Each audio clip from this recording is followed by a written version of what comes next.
Why yes, I did make this intro. Thank you for noticing. It sucks. Fuck you. Gaming has an interesting place on YouTube. It's undeniable the impact that it's had on the site in the past, and it's debatably one of the biggest reasons that YouTube achieved the level of success that it has. But in the current climate of YouTube, would you say that gaming is dead? Now, I think it's important that I make a clear distinction here because the subgenre of gaming is very big. In this video, I'm mainly talking about things like walkthroughs, let's plays, or playthroughs, even though that's only a facet that doesn't really cover things like reviews, skits, lore, or anything else that's associated with games that isn't just the playing of them as the main source of content for your channel. So for kind of a reference here, I'm talking about people like Ghost Robo, the Rad Brad, Tetra Ninja, and even extending to people like Markiplier or PewDiePie, even though they've sort of deviated from let's plays at times. Stop calling me Kazoo Kid, or else. So when you're asking the question of, is gaming dead, I think it's important to establish from where and why that question is being asked. So let's have a look at a channel like Yammy Mash, who's got over 1 million subscribers, but struggles to pull in more than 20k views a video.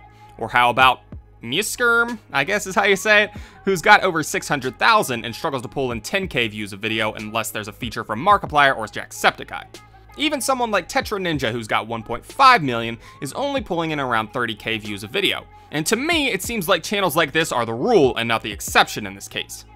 Most gaming channels are not getting any traction, even the successful ones, and I think it's for two main reasons. Number one, YouTube is extremely oversaturated with walkthroughs and let's play channels because it's a very easy content type.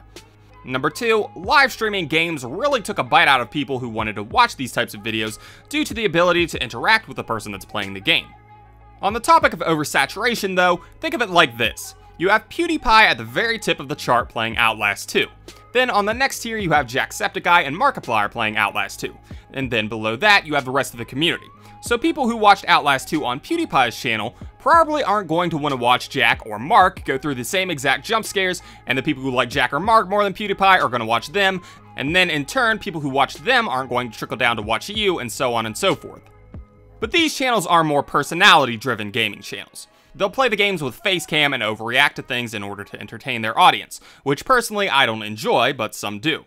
Then on the other side of the coin, you have the more serious gaming channels who take a more serious approach to the game, doing like a walkthrough or something like that, and their goal isn't really to entertain, it's to show you how to get through the game.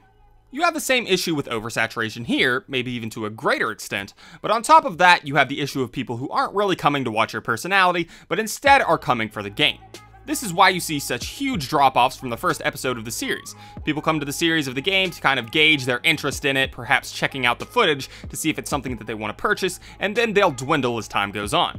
Maybe some of them are watching because they really like the personality, but as a general rule, I believe it's just to get help through the game or see what's going on with it.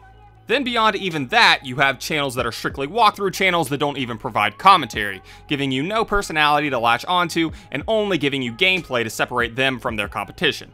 It's even been debated whether these channels are within the boundaries of fair use, which I won't debate here, but it is an interesting topic.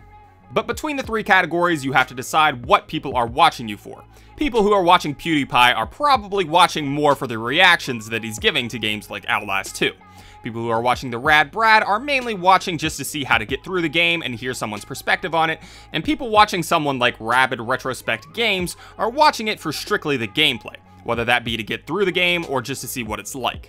However, like I said, with the introduction and mass acceptance of live streaming video games, then if you're watching someone play a game, then why not watch someone that you can interact with and affect their game playing in real time?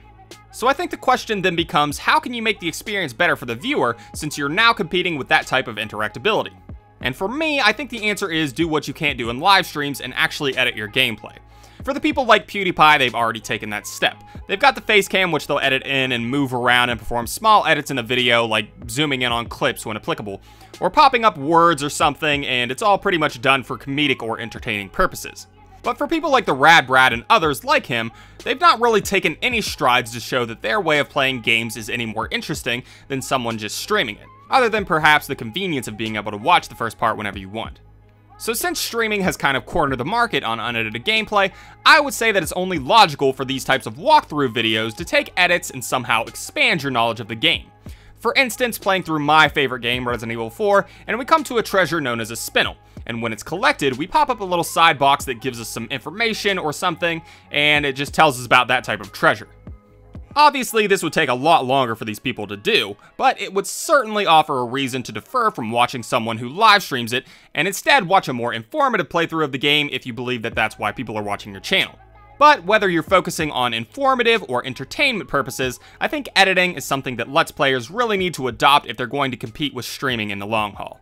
Of course, the editing would take time and limit their ability to constantly upload videos, but that's the only solution that I can think up personally, because I think without editing, walkthroughs and playthroughs will continue to lose traction.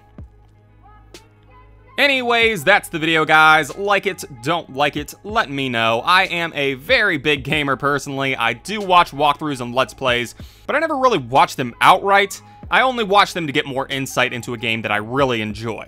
Like, I recently watched a Resident Evil 4 walkthrough by a guy named Dude Longcouch while I was replaying Resident Evil 4, and that's typically when I'll personally watch these types of videos, or more like listen to them and then glance over occasionally. Also, this is just my observations of the walkthroughs and Let's Play genre. I could be wrong, it is just my opinion, but it makes sense to me that if we already have Twitch or YouTube streaming, that there's very little use for raw gameplay just uploaded straight to YouTube. I don't think it's very viable for this unaltered gameplay to really garner an audience, especially with all the huge gameplay channels already in place. Shark pride for life, bruh.